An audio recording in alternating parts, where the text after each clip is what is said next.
Okay. Good morning to one and all, to communication second year students who are taking up Communication 203, Communication, Culture, and Society. So I think this is the last of the series regarding ASEAN Fridays. So let me just share my screen. So I hope you are uh, seeing the screen that I am presenting. No. So as I've discussed on the onset, Communication 203 or Communication Culture and Society has two prerequisites. Communication 101 or Introduction to Media and Communication 102 Communication Theory. So I have both uh, included this so that we will have context in communication. Since this is the continuation of communication media and communication theory, so it's important that you have this in mind. No? So on the other hand, there's another related set of courses in the English language studies. You know? So earlier, when we have uh, AB English, so we still have language 222 and language 314. But in revision of the curriculum, we now have ELS 109 or Introduction to Society and Culture, Language, Society, and Culture. So it's also related to our course. So I'll provide examples of the output towards the end of this recorded session. So for Communication 203, both informed by the communication prerequisite and the BAEL's related courses. So we have Communication, Culture, and Society, and I am showing you the cover of the research colloquium that we had way back in 2012. Ano? So we intend to have this by September. So I think it's going to be the 10th colloquium. And we will be guided by our proposed research and extension roadmap. So we included island studies and innovation for impact. So what is included here is the research and extension agenda along with the roadmap starting 2026 to 2030.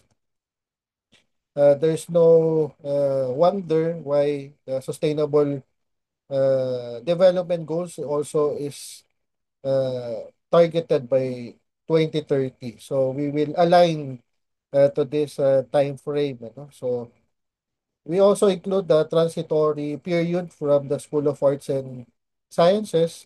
So since 1995, so it's already 30 years or 3 decades. Ano? So in between, we have liberal arts and the College of Secondary Education, Arts, and Social Sciences from 2017 to 2025. And also, we include CAS research agenda from 2026 to 2030. So I will not discuss anymore what has been discussed for social work and for BAELs, but only focus on communication. So for communication research, so we will pivot from mass communication to social media ecosystem. So there are a set of priority areas such as communication technology, technology commercialization, and communication resources as priority one. As for the second priority, we have multimedia, advertising, ICT, educational delivery, food safety, and safety awareness. And the third priority is on economics, of local advertisement, disaster risk communication, and the impact of ICT. So we did not include any more social work and English, but we also have that for Communication 203. So instead, I will focus more on humanities and social sciences and island studies with innovation. So there are also set of priorities and agenda. So for priority one, documentation and transmission, cultural history and development, material culture, and for priority two, we have oral literature, visual and performances, and culture and digital technologies. For priority three, we have digital transformation of local culture, reciprocal impact of digital arts, and designs for local products. And finally, we have island studies with innovation. So this is where what we have started the previous semester with gender and development. So we have to utilize the island social, economic, and cultural realities, and we have to generate resources. And we've already introduced this Marinduque Triennale. That's why we have quarterly events during the Arts Month, Women's Month, and Literature Month. And this time, so we have Language and History Month, Museums and Galleries Month, and Children's Month. For the second priority, so we hope to facilitate collaboration or collaborative engagement and practice agile management for the activities that we have in College of Arts and Social Sciences. And included in second priority is the intangible cultural heritage, more particularly Morionan, Tubong, and Kalutan. And for the third priority, so we hope to build impact and provide direction for future study with foresights. And at the end of the day, I mean, towards the end of the semester, I hope we'll be able to come up or publish with a publication, Muslo ng Marinduque or Bunga ng mga Sinaliksik sa loob ng Marinduque. So this is our very own research journal in the arts, humanities, and social sciences. So that's for research, and on for the extension agenda, the same time, 2026 to 2030, we will focus on local, national, and international partnership with agencies, generation of long-term sustainable programs and project not only from the previous semester or the previous year, but until the years to come. And lastly, dissemination, transfer, and testing of our output. So it should be aligned with our roadmap. So we have three phases. So we already laid out the foundation between 2019 to 2023. So if you'd remember, I asked you to come up with a book of abstract during this time, and I hope from there on we'll be able to build momentum between 2024 to 2028. And the third phase is to scale up and have an impact in our community. So from 2028 to and beyond.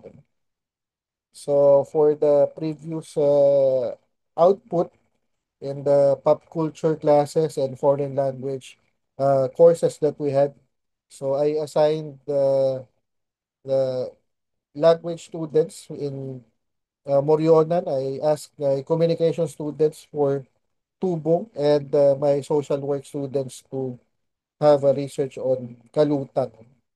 So this is what we were able to come up with, and this is what we're going to extend to the community. And for Communication 203, so please be guided accordingly.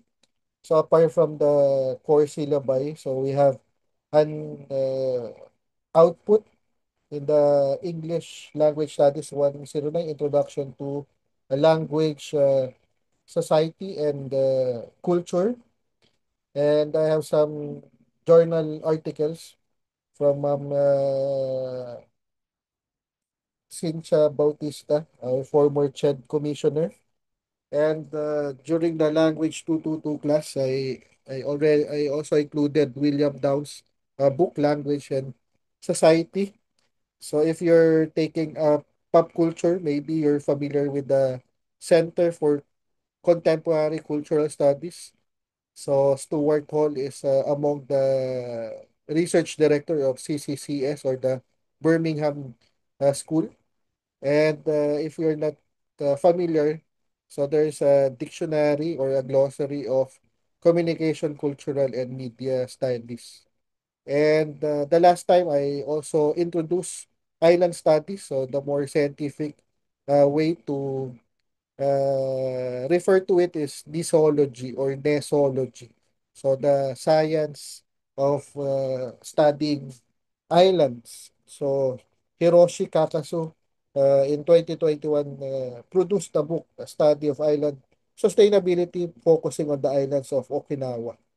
And in the previous reiteration, during my time as a Sentro ng Wika at Kultura Director, we try to implement linguistic ethnography in Marinduque, Tagalog. So there are also steps in how to conduct linguistic ethnography as proposed by the Commission sa Wikang Filipino. And for anthropology, so we have the anthropology of new media in the Philippines. So this is produced by the late anthropologist Raul Porchera in collaboration with the Ateneo de Manila University Institute of Philippine Culture. And lastly, this is just comics, but the content of the comics is about cultural studies. So I'll show you in a bit. So I hope you'll be able to make most of these supplemental readings. So previously, last August 20, so I'll just depart from this topic because we were part of the celebration of the foundation of the town of Gasan among the old towns in Marinduque, along with Buak and Santa Cruz. So I just wanted to show you the evolution or the progression of the foundation anniversary. So with the previous administrators, Kalye Sayahan, so this street dancing and eventual revision to Kalisayahan with the horse-driven carriage. And quite recently, so they have Bangkasayahan and a float parade. So napalitan yung Kalisayahan and Kalisayahan for the practical reason na mas marami sigurong bangka than yung mga kabayo sa at kalesa sa gasan. So this is just a case in point with the study of communication, culture, and society. So for the tasking, I asked the students to be divided with groups. So we have four groups. So all of the groups have tasks. So they were assigned several dates. So from August 8 to August 15, August 22, and 29. So for the succeeding part of the semester, so this August, we focus our attention to ASEAN Fridays and Buwan ng Kasaysayan, because there's already a group that is assigned to Buwan ng Wika with my pop culture class with ELS students and social work students. But this coming September, I asked to for the groups to switch their attention to the celebration of the Philippine Creative Industries Month. So there is already a website, a link that includes the publicity materials template. So all you need to do is to modify. And by October, so we have Indigenous Peoples Month, Museum and Galleries Month, And by November, towards the end of the semester, we still have literacy, children's month, and libraries and information services month. So previously, we had a week for the Sangguniang Kabataan celebration, Linggo ng Kabataan. So from August 9 to 15 in the town of Mugpug. So it's quite interesting. Apart from the usual activities, they have a debate competition and kundiman singing competition. So I heard that there's also a spoken word competition, but I think there were only a handful who were uh, able to enlist. So that's the reason why they did not pursue, because uh, there's only a couple or three contestants. So it's just a matter of integrating it to the, I think, during the awards night towards the last day, August 15. So I hope that the students of Communication 203 would be more engaged. That's why I emphasize it's not only compliance sake when you do your posting. So that's why I haggled and negotiated for you to have it posted, not in our own, not only for our own sake, but for the sake of our intended audience, other student and the youth, not only from the communication program, not only from the College of Arts and Social Sciences, but also with other students in MARSU. So for our workflow, so this is from Hiroshi Kakasu. So this is his concept of transdisciplinary approach. This is a concentric model. So as a whole, I have students who are taking a foreign language, and I also have cross-cultural communication students. So I ask them to present during our colloquium by September. So, on the other hand, the second year students in communication would be tasked to produce the cover, the layout, and the articles to be published in Buslo ng Marinduque. And the second year students who are taking up pop culture, just like the second year communication students who I meet in person, but not today. Probably in the succeeding meetings to come. But for my online classes and pop culture, so I asked them to serve as secretariat. And if ever the Philippine experience comes to Marinduque, so I'll have them trained as docent and guide. So I just recently received my accreditation from Department of Tourism as a community guide. So I'll be waiting for the physical copy and signed copy of the regional director of DOT in behalf of the DOT secretary herself, Secretary Frasco. So, I just wanted to show this particular text. So, these are the working papers and cultural studies between 1972 to 79. So, I hope you'd be guided accordingly when you come up with the issues of Muslo ng Marinduque. So, in general, the structure of the book is just introduction, and several areas of study that the University of Birmingham Center for Contemporary Cultural Studies are concerned with, such as ethnography, media studies, language, and English studies. So I'll focus more on media studies. So I'll just go out of this presentation and switch to uh, the text. So hold on. So this is the book.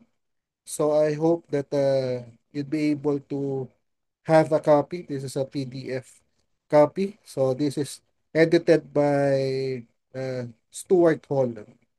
So it's about culture, media, and language. So by the way, my postgraduate degree is language, culture, and media. So um, there's an obvious influence.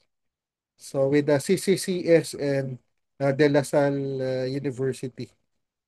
So these are the parts. So as I mentioned, there's an introduction by no less than the director of CCCS before it closed down in 2002, ano, so Stuart Hall. Ano. So they have a area focus on ethnography, and there's also on media studies, including the seminal work by Stuart Hall himself, Encoding and Decoding.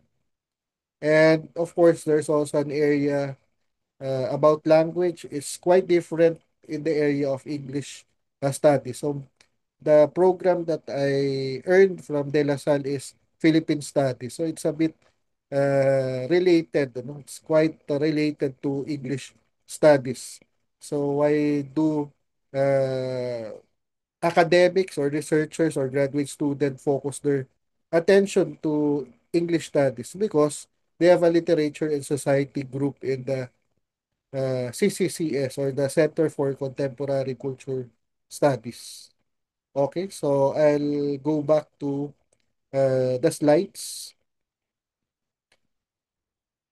So I just wanted to focus on uh, the part that is more relevant to communication 203. Hold on.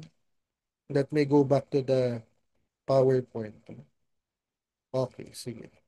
So included in the media studies, as I've explained, is the departure from mass communications research. Kaya nga may com research pa rin hanggang ngayon and even from UP.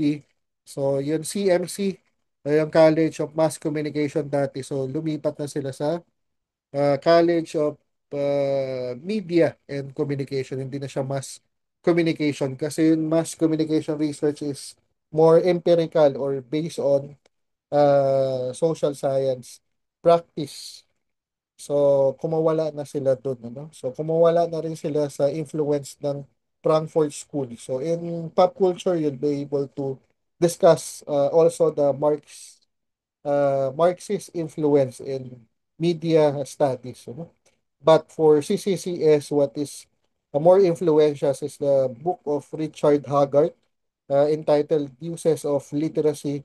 So including the article Schools of English and Contemporary Society. So kaya merong uh, part yung CCCS na yan yung pinag-aaralan. And of course, si Stuart Hall ay may part din dito, encoding and decoding. So ito yung kanyang mismong framework. Ano? So from knowledge and relations of production and technical infrastructure, so we start uh, the process of encoding. So we have meaning structures one, but it undergoes this process, and we have a program as quote unquote meaningful discourse. And for us to be able to make sense, so we need to undergo the process of decoding. So we will have another meaning structures, and will be addressing the same frameworks of knowledge, relations of production, and technical infrastructure. So you would see the influence of Frankfurt School and Karl Marx, but with the particulars and the specificities of the Birmingham School of the Center for Contemporary Cultural Studies. Okay, so the next book or the supplementary readings that I'd like to share to you is kind of lighter. Ano? So merong comics, especially dedicated to cultural studies. So these are some of the included parts of the book. Ano? So it raises the question, what is cultural studies? In the first place, what is culture? What are the topics or subject of cultural studies? What are the characteristics of cultural studies and how to do cultural studies? So, meron pang ibang nakalagay dyan, pero exemplary and semiotics at discourse analysis, and meron din konting history on the origin. Ano? Mahilig tayo dyan sa origin story. And hindi lang yan sa Northern Hemisphere, kundi meron din yan sa South Asia, in particular sa India. So, babalikan natin yun, ano, yung slides na yan. Tingnan lang natin, pasadahan lang natin yung libro. So, kita nyo siya mismo. So, dito tayo kay Sardar, Introducing Cultural Studies. Ano? So, nakita nyo para siyang halo-halo. Ano? So, halo-halo talaga siya. So, Introducing Cultural Studies. Ano? So, medyo light lang. So, what is cultural studies? So, para siyang comics. Ano? So, cultural studies is an exciting, quote-unquote, hot field of studies. It has become the rage amongst progressive of all sorts, not least because culture as a theme or topic of study has replaced society as the general topic of inquiry among progressives. So cultural studies has made its presence felt in the academic work within the arts, the humanities, the social sciences, and even science and technology. It appears to be everywhere and everyone seems to be talking about it. So yan, meron talagang mga thought bubble, merong mga dialogue, tapos meron nagtatanong at meron din sumasagot. But what exactly is cultural studies? The term study suggests a broad field of inquiry like business studies or management studies. So is cultural studies simply the study of culture? So sabi, we know what business is and what management is. But culture, well, that's altogether different thing. So iba daw. So ito yung mga iba pang mga tanong and paano sinagot. Ano? So mayroon daw pag-aralan ng kultura. So sabi, yet for still others, cultures exist only in the mind. Tapos sabi naman, culture is that complex whole which includes knowledge, belief, arts, moral, law, customs, and other capabilities and habits acquired by man as a member of society. So meron pang ibang parts dito. So makikita nyo din dito yung mga nagsulat tungkol dyan sa ano. So yan, si Raymond Williams, si na Clifford Geertz. Tapos ano ba yung mga topic o mga paksa ng cultural studies. So yan, meron ng anthropology, sociology, psychology, linguistic literary criticism, art theory, missiology, philosophy, political science among others. So marami pa. So yan yung characteristics of cultural studies. Ito yung particular na paraan ng pag-aaral ng cultural studies, semiotics.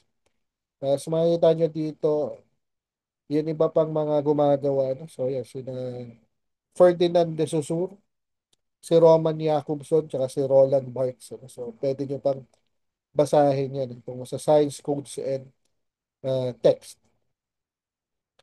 So meron na ito pa yung isa, maliban sa semiotic ay discursive analysis.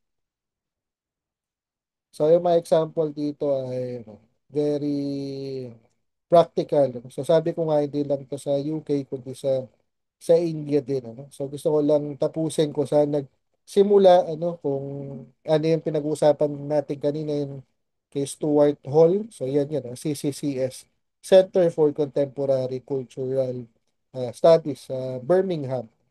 So, kung matatandaan niyo yung papel ay 1972 to 2000 to 79. So, yan yung collection ng working papers and cultural studies. Kasi ito yung mga founding fathers. So, kasama dyan si Richard Haggard. Yan. So, yun. Pwede natin basahin na lang si Raymond Williams, tsaka si E.P. Thompson. And marami pang iba. So, balikan na lang natin uli yung slides. Ano. Hold on. So, switch lang tayo.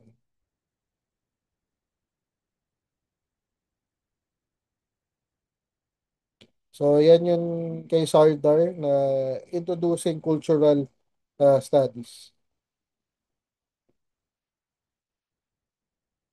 Mhm. So, meron pang isang libro no, o dalawa pang libro na ipapakita. No?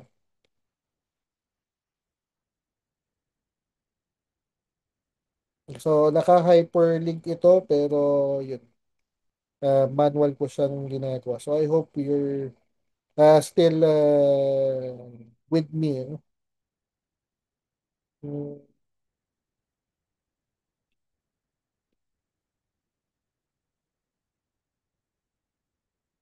So, yun second to the last na kasama ay itong communication, cultural and media studies, the key concept by John Hartley. So, may tatlo akong nilagay dyan, communication, culture, and language. So, para siyang dictionary. Ano? So, nakalagay dito kung ano yung mga entry na naka-arrange alphabetically. So, yun, meron siyang entry sa communication, meron siyang entry tungkol sa culture, at meron siyang entry tungkol sa language. Or more specifically, yan, meron language or functions of language. So, mag-sample lang tayo. Since this is communication 203, so tingnan lang natin yung communication. So, as I've said, naka-arrange naman to alphabetically. Yan. So, based dito kay John Hartley, so communication, interaction by means of mutually recognized signals. Communication enjoyed great vogue in the mid to late 20th century as a master discipline, since it was an aspect of virtually all human and quite a bit of non-human activity. It seemed appropriate for an academic discipline founded in its name to harbor similar ambitions. Thus, the study of communication began to assume some of the mantle of philosophy, seeking to explain humanity to itself. Numerous strands of otherwise disconnected through contributed to this process. Disconnected thought. So, yan, merong influence galing sa structural linguistics and Russian formalism. So, meron tayong mga ideas galing kay Ferdinand de Saussure, kina Roman Jakobson, so kina Propp, kina Todorov. Tapos, meron din influence ng American comparative linguistics, sina Benjamin Lee Worth and Edmund Sapir. So, kaya meron tayong language and society, tsaka language and culture. So, yan yung Sapir-Whorf hypothesis. Tapos, meron din influence ang mga French. So kagaya ni na Levi Strauss. Tapos ang American social sciences din, meron din influence sa communication at sa communication studies. And meron din galing sa business at meron din galing sa Canadian literary historian na binabasa din natin sa communication si Marshall McLuhan. Ano? Tapos yan, sina Raymond Williams and iba pa. So these different tendencies swirled around each other throughout the latter part of the 20th century, sometimes connecting but never fully integrating. The earlier ambition of finding a unified science of communication in which they might all cohere was never realized. Instead, communication has reverted to a small C. So hindi yun malaking C na communication. It is an aspect of incommensurable work carried out in many specialist areas as appropriate to their needs. So, yun. Ganyan klase yung mga nakalagay na entry na tungkol sa culture, uh, language, and communication. So, I think towards the end, isang uh, slides na lang. So, this is the expected output. So, medyo i-full circle na natin. So, from the CAS Research Colloquium. So, meron pa yan proceedings in between. Tapos, yung target natin mga pag-produce ng copy ng Muslo ng Marinduque. So, I have particular example dito regarding the output of English language studies ELS 109. So this would be my last example before we end. Okay, so I hope you are seeing the title.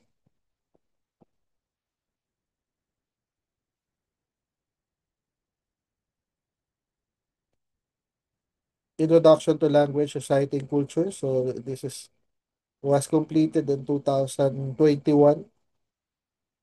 So it's the International Year of Creative Industries. So ito yung mga article na ginawa ng ELS students. So ito na yung kanilang ah,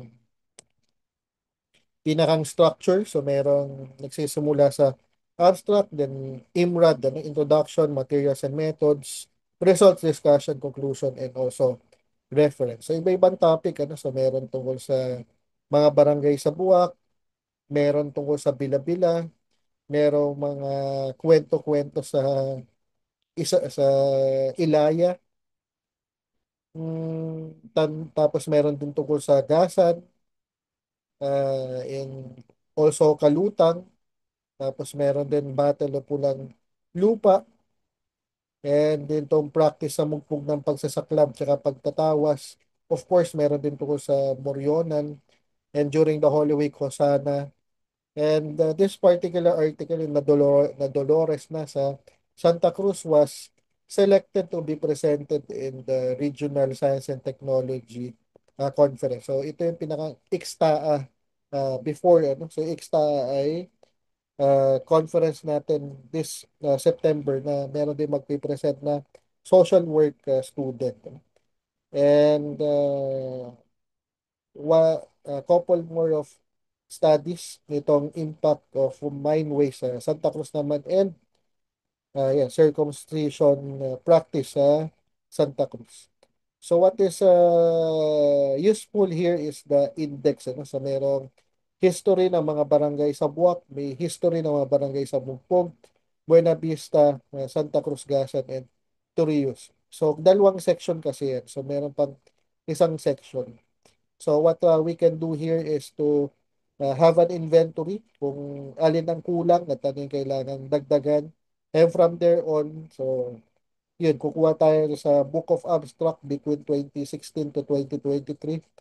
Tapos ipipresent sa colloquium, tapos gagawa ng proceedings, and yun, gagawan siya ng journal para sa buslu ng Marinduque. So, pasadahan lang natin yung index. For me, ito yung pinamahalagang part nito, ano na to, contribution. Kaya nagkameron din ng journal article si na Vinci Santiago, tsaka si from Gasa, si EJ Bulata. No? So, ayan, alphabetical din to sa buwak. So, from Agot to Malbog yata. No? So, let's see. May Malbog din kasi ang Buena Vista. So, laylay lang pala. So, from Agot to laylay. Tapos, yung mugpog naman ay from Anapog, Sibukaw to Lamesa. And yung sa Buena Vista ay from Bagakay to Yoop. And sa Santa Cruz, out of 55 barangays, so mula Alobo hanggang Hagimit. And Sagasan from Antipolo to Dili. And sa Torrijos, I think this is the last town from Bulo to Malibago. Okay. So there. So hindi pa tapos yung research na to. So kailangan meron tayong matapos towards the end of the semester. So we start with just a finger exercise sa ating mga ASEAN Fridays at yung paggawa ng publicity material. So what comes after this is yung preparation sa CAS Research Colloquium and yung paggawa ng proceedings, and finally yung pag-produce ng buslo ng Marinduque na journal. So I hope Communication 203 would be a productive course for not only this semester but for the semesters to come, so that we can achieve our targets on or before 2030. So that would be all. Thank you so much. Have a productive day ahead.